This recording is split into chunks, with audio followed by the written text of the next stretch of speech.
ఏ ఆభరణాలు, ఏ పట్టు వస్త్రాలు ఏమీ అక్కర్లేదు.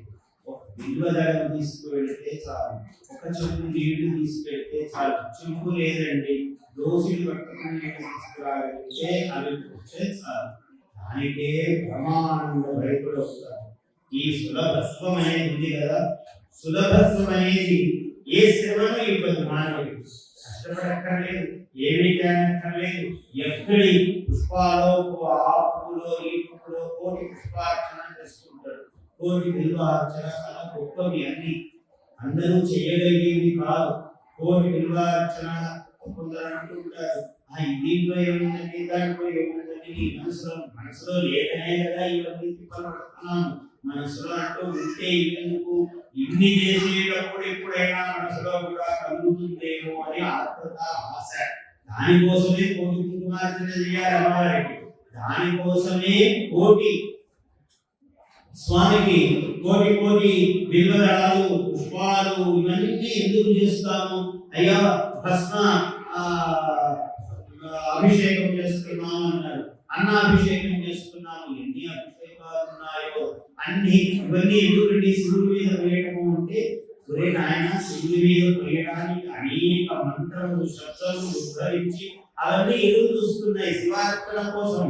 ఆ పౌష్టావయోగస్థాన భోగ్యేదాన నీడొకటి వస్తే సరిపోతుంది, కానీ ఊరుకుందా? ఆప్యాయ స్వసమయంతే అని మంత్రం వచ్చిపోతుంది. మనం పాలు వేయవలసిందే కదా. దధ్నా దధిక్రామణో అగారస్య విష్ణు అస్య వాదన ఆ మంత్రం సిద్ధమై ఉంది. కోసం ఆ మంత్రానికి వినియోగం ఉంది.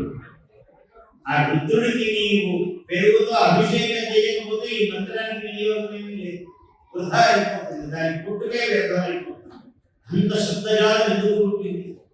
వేదం కదా, స్వయంభూ, ఎవరూ రాయలేదు, ఎవరు తయారు చేయలేదు, అది స్వయంభూగా పుట్టింది. అటువంటి స్వయంభూవైనటువంటి ఆ మంత్రమునకు ఎక్కడ వినియోగం కావాలి? ఆ పెరుగుతో మంత్రం ఉన్నది, వాటికి ఆ చక్కటి ఎక్కడ వినియోగం కావాలి?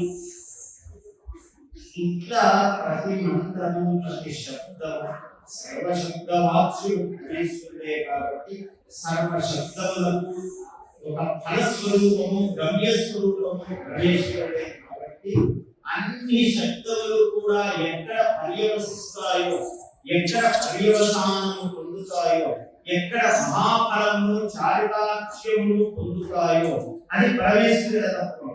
అందువల్ల ఏ వాక్కులైనా కూడా, ఏ క్రియలైనా కూడా, సర్వ క్రియలకు, సర్వ వాక్కులకు, సర్వ మనస్సులకు, సర్వ జీవరాశికి ఏకైక గమ్య స్వరూపం కాబట్టి ఇది ప్రత్యేకమైనది. కాలస్వరూపుడు, కాలాధీశుడు అయినప్పటికీ ఆయనకు ముఖము, నుదురు, చెవులు ఎలా ముఖ్యమైన అంగములు ముఖమై ఉన్నదో అలాగా కార్తీక మాసము.